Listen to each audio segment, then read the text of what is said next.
Also ich bin ein totaler Überzeuger von Fokus. Weil man muss wissen, wenn man ein Ziel hat, dass man fokussiert und auch einen Plan braucht, wie man den zum Ziel kommt. Im sportlichen Bereich war bei mir das immer ganz wichtig, dass ich mir gesetzt habe, ich möchte gerne einen Viertelmarathon in der Zeit laufen. Dann habe ich mir Gedanken gemacht, was brauche ich dazu, wo stehe ich jetzt und wo muss ich hin. Und dann habe ich entweder versucht, mit anderen Menschen, die das schon erreicht haben, oder mit erfolgreichen Menschen zu sprechen, wie haben die das geschafft, und habe mir einen Plan gebaut.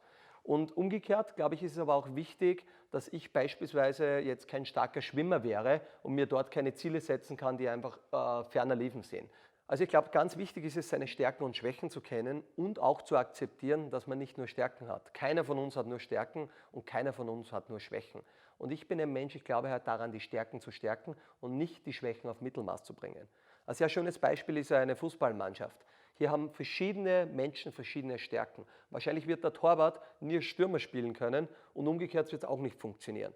Aber es war ganz wichtig, irgendwann zu erkennen, hey, ich bin im Tor gut und vielleicht passen die Rundumbedingungen für den Tormann gut. Also ich bin größer, ich bin agil und flexibel und der Stürmer hat gewusst, er kann gut schießen und von 5-mal, wenn er das Tor zuläuft, 4-mal macht er das Tor. Also und das zu erkennen, braucht es ja oft den Trainer, der außen steht, der sieht es. Das können irgendwo die Eltern sein, das kann der Trainer im Fußball sein, das kann aber auch der mentale Trainer sein, der erkennt, was sind denn meine Stärken, wo bin ich denn gut. Wenn man da ableiten kann jetzt, dass man seine Stärken erkennt und diese dann noch trainieren kann, dann kann man natürlich sehr gut werden. Und wenn man irgendwo sehr gut ist, ist natürlich die Chance, dass man erfolgreich wird, sei es im privaten oder im beruflichen Leben, auch viel höher. Ja, wie habe ich meine eigenen Stärken gefunden? Ich sage sehr viel durch Probieren und natürlich auch ein bisschen mit dem Bauchgefühl, weil man dann merkt, wenn man tut was und es macht unheimlich Spaß. Also ich stehe unheimlich gern auf der Bühne, gehe da raus und erzähle und habe da totale Energie. Und dann habe ich gelernt, okay, das Thema Präsentieren kann ich ganz gut. Viele Menschen sind dann gekommen und haben gesagt, ja gut, du kannst das alles perfekt von Haus aus.